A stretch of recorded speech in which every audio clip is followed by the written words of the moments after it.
En fait, on se rend compte avec l'histoire que tous les changements et toutes les coopérations ont été en fait plus ou moins rythmés par les attentats, avec, dans les années 80, un petit peu au début, la première discussion sur la médecine de catastrophe pour répondre à des problématiques de catastrophes naturelles. Puis finalement, les attentats dans les années 82 ont abouti à la formation d'une société de médecine de catastrophe en associant M. Huguenard, civil, M. Noto et Larcan, qui étaient militaires. Donc globalement, il y a toujours eu cette coopération. Dans les années 2000, là aussi, transfert de compétences sur la partie NRBC vers les structures civiles, parce que de toute manière, sur le territoire français, ce n'est pas aux armées d'assurer ce genre de mission. Et en 2015, les tueries de masse nous ont effectivement rappelé que ça pouvait aussi arriver chez nous, et donc il fallait se préparer à tout ça. Donc là aussi, je vais suivre un petit peu le cadenas qui m'a été confié, et on va commencer par parler par les aspects historiques et culturels de la formation chez nous. Globalement, les armées sont, par essence, pas faites pour faire leur métier en France. Donc les militaires sont là pour s'entraîner à faire ce qu'ils auront besoin de faire ailleurs, en espérant que ça ne revienne pas en France. Donc globalement, il est dans la culture des armées de s'entraîner, donc dans la culture du service santé des armées de s'entraîner. Cet entraînement est progressif, adapté aux situations qui vont être rencontrées, et pour ça, il faut que le personnel santé soit à la fois un personnel santé, mais aussi un personnel militaire, parce que sur les théâtres, ils sont aussi en première ligne et peuvent être directement confrontés à la problématique. Donc, au-delà de la formation militaire, leur métier de base de tous les jours, si on prend d'abord la médecine des forces, donc le soutien des forces armées dans les régiments, c'est une triple casquette qu'ils ont sur la tête, avec d'un côté la médecine d'expertise, puisque ce sont les médecins du travail des unités pour lesquelles ils sont déployés. C'est aussi une médecine de soins qui va être adaptée à leur unité d'emploi, avec des soutiens de saut pour les unités parachutistes ou autres, et la gestion de l'urgence individuelle, qui peut arriver à tout moment au sein des régiments et soutenus par les centres médicaux des armées.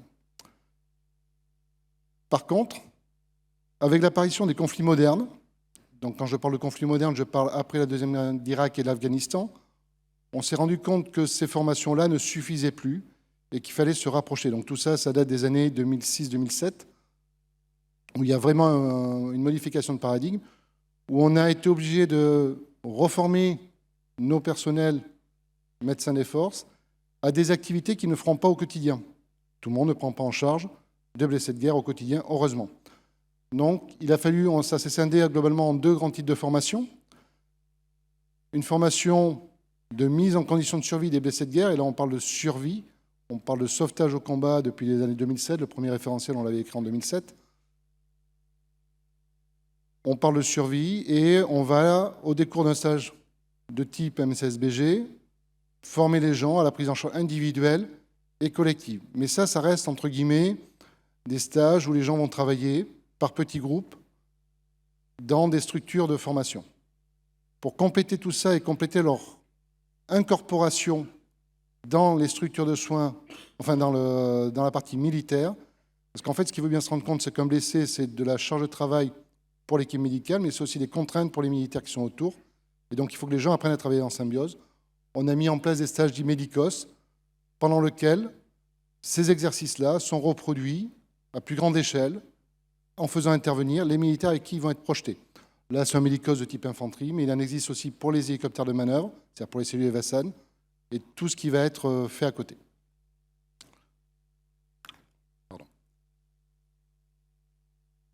C'est vrai pour la médecine de force, mais c'est aussi vrai pour nos chirurgiens et nos anesthésistes réanimateurs. Globalement, on est habitué en France, pour les chirurgiens, à faire de la cystoscopie, de la prothèse, mais ce n'est pas tout à fait ce qu'on a besoin en opération extérieure. Donc en fait, là aussi, il a fallu mettre en place des stages de formation et d'adaptation à l'emploi au profit des chirurgiens. Ce qu'on appelle les CACHIRMEX. Cours avancé en chirurgie pour mission extérieure. Globalement, n'importe quel chirurgien du tronc doit être capable de réaliser un pontage vasculaire temporaire. Quand je dis tronc, ça correspond aux viscéraux, thoraciques, vasculaires. Et il y aura toujours un deuxième chirurgien avec eux qui va être soit un orthopédiste, soit un tête et cou, neurochir, stomato, maxilloface ou ORL. Le deuxième chirurgien doit être aussi capable d'aider, donc tous vont passer par ce moule, entre guillemets, de formation. Pour les anesthésistes réanimateurs, en sortie d'école, il y a un petit passage par le CARMEX qui correspond aussi à l'adaptation, parce que c'est non seulement une adaptation aux gestes, mais c'est aussi une adaptation aux conditions d'emploi. Dans nos conditions d'emploi, j'ai pris un bloc standard, okay, mais en OPEX, on n'aura pas tout à fait ça. Alors oui, on peut être dans des endroits privilégiés, le Tchad, où on a des structures en dur qui sont là depuis plusieurs dizaines d'années, il n'y a pas de souci. Sur un bateau, oui, 2 blocs, un scanner au milieu, 8 litres des chocs. Sur les gros BPC, les bâtiments de projection, les porte-hélicoptères, on a ce qu'il faut pour travailler quasiment comme en France et ça bouge presque pas. Par contre, la plupart des opérations sont faites dans les structures plus précaires, donc on voit déjà qu'on dégrade un petit peu en matériel, voire même dans les structures très précaires. Là, c'est un squat, entre guillemets, dans un bâtiment qu'on avait récupéré pour monter notre bloc opératoire, et donc avec beaucoup moins de matériel, des structures plus légères. Et ces structures plus légères, qu'on a sur des modules de chirurgie vitale, on va pouvoir les transposer dans des aéronefs. Là, on est sur un vecteur de transport. On travaille aussi sur des vecteurs beaucoup plus légers pour pouvoir monter un bloc opératoire qui puisse se rapprocher au plus près de la victime dans les meilleurs délais. Et tout ça, ça va être à nouveau des stages Cachirmex, alors Cachirmex MCV, Cachirmex Antenne, il y a plusieurs types. Mais globalement, on va apprendre à travailler ensemble. Parce que l'autre problématique là-dedans, c'est aussi d'apprendre ensemble à gérer un afflux massif. Quand vous avez à Djamena, quand tout l'effectif médical est complet, il y a près de 40 personnes sur site. Sur des structures précaires, on est 6. Donc on n'est pas tout à fait avec les mêmes capacités. Et donc il faut aussi apprendre à gérer tout ça. Et ça, on se fait à l'entraînement, normalement tous les ans, sauf si on est en projection. Et ça veut dire que quelle que soit notre ancienneté, quelle que soit notre expérience, on se remet dans le moule de la formation. Donc au final, un militaire doit avoir 3 savoir-faire principaux. Le premier correspond au savoir-faire militaire pur. Le deuxième, à la prise en charge individuelle avec les spécificités qu'on peut rencontrer. Et le troisième, c'est la prise en charge collective de blessés. Partant de ce constat des formations pour les militaires, quels étaient les points à rapporter dans la prise en charge en milieu civil? Pour l'éliminer de suite, le savoir-faire des problématiques militaires, gestion de l'arme et compagnie, ce n'est pas votre problème, parce que de toute manière, vous n'irez pas en zone de danger. Vous ne serez qu'en zone de soutien, et il n'y aura que le corridor sanitaire où les pompiers vont faire les transbahutements sous protection des forces de l'ordre. Donc en fait, on se retrouve avec une problématique purement militaire qui est gommée. On n'a pas besoin d'être en effet de protection normalement dans ces zones-là. Hormis quelques médecins qui vont accompagner le RAID ou des choses comme ça, mais eux peuvent bénéficier de formations complémentaires sur lesquelles le Val-de-Grâce, qui est notre centre de formation, enfin qui chapeaute toutes les formations au niveau du service santé, a ouvert des places à certains types de médecins. Donc dans les prises en charge individuelles, on va se retrouver à essayer de voir ce qui serait utile de transférer.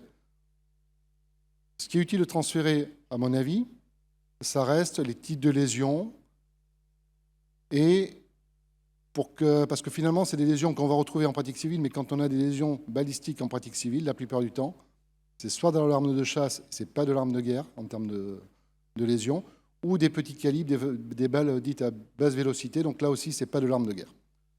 Même si on ne soigne pas une munition, on est d'accord, on soigne un patient, et donc on va regarder ce qui se passe, c'est bien de savoir comment ça se passe, et quelles vont être l'évolution potentielle des lésions.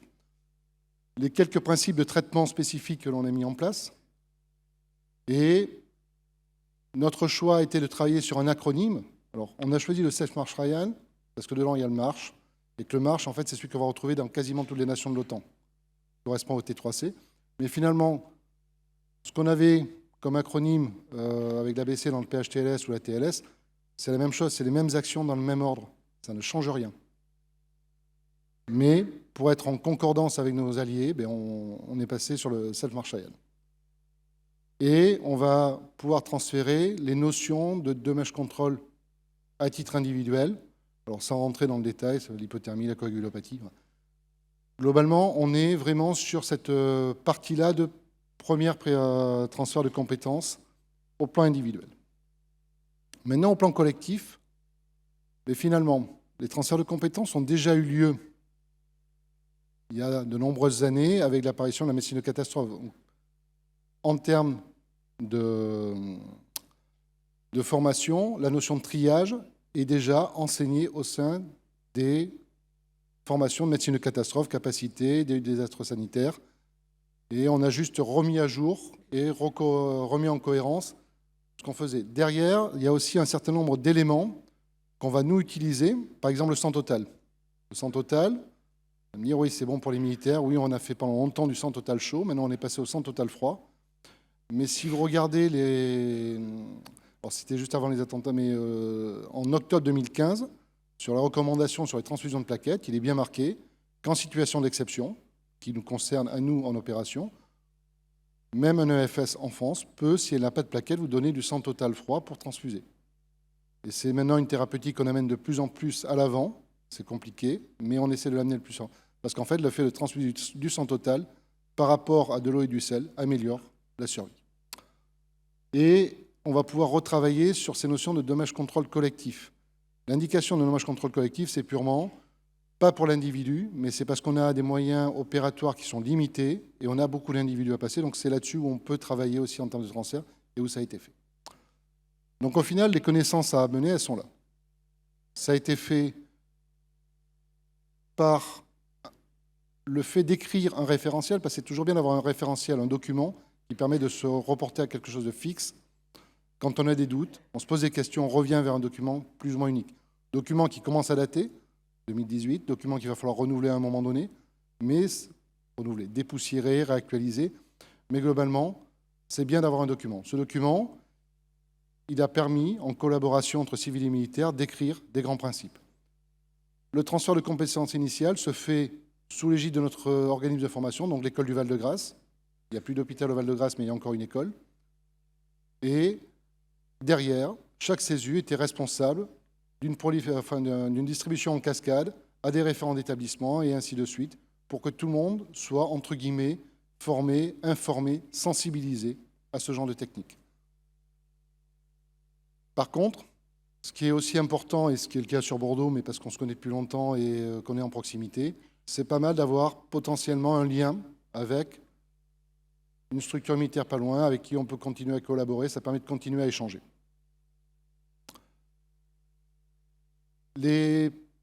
On m'a demandé aussi d'analyser un petit peu les forces et les faiblesses de tout ça. Donc c'est en se faisant un petit SWOT classique. Dans les forces, il y a eu une vraie prise de conscience en 2015 du risque. Pourtant, le risque, on le connaissait depuis les années 80 et avant. Les plus anciens se souviendront des noms d'actions directes ou d'autres choses comme ça. Le risque d'attentat, il existe. Il existe depuis toujours. On l'avait juste oublié, parce qu'on aime bien oublier ce qui nous fait mal. Donc, petit rappel un petit peu violent. 2, une motivation initiale qui, du coup, a été relativement forte et une bonne participation. Les procédures sont simples. Et finalement, ça peut s'appliquer à tout type d'AMAVI et pas forcément un AMAVI BAG. Bon. Le problème, c'est que pour former les gens, il faut avoir du temps pour les former et que les structures de santé sont parfois un petit peu aussi en tension et que c'est compliqué de libérer les gens pour les entraînements, pour les formations. Dans les opportunités, dans nos choses qu'on peut continuer à faire évoluer, c'est que finalement, vous n'aurez pas forcément tous de l'attentat régulièrement. L'avantage, c'est que nous, on continue à projeter des gens, on continue à avoir des blessés, on continue à avoir des afflux massifs, donc on continue à encore avoir du rétex. Et ça, on l'aura tant qu'il y aura des unités projetées. Ces rétex, il faut qu'on puisse continuer à vous les faire partager pour avancer et continuer à progresser là-dessus. Mais, on le sait tous, la problématique des attentats de 2015 a été transformée en 2019 par une autre problématique de santé aiguë, qui a été le Covid.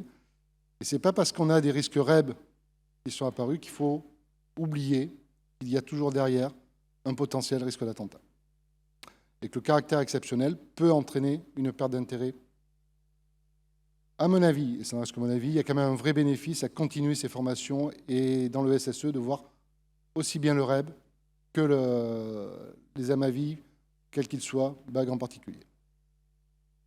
Et donc, pour conclure, je dirais que même si le risque est faible, il faut continuer à s'occuper de ces formations. C'est lourd, c'est chronophage, mais c'est important de continuer à distiller l'information. Que nous, on va continuer à avoir de l'expérience. Donc, cette expérience, il faut qu'on la fasse remonter, mais là, c'est au niveau des instances dirigeantes pour faire évoluer nos référentiels. On a un référentiel qui a maintenant plus de 3 ans, donc il va falloir à un moment donné qu'il soit dépoussiéré. Et que les formations doivent continuer, et si possible, avec des coopérations locales pour répondre aux besoins actuels, mais surtout aux besoins futurs que l'on ne connaît pas forcément. Je vous remercie.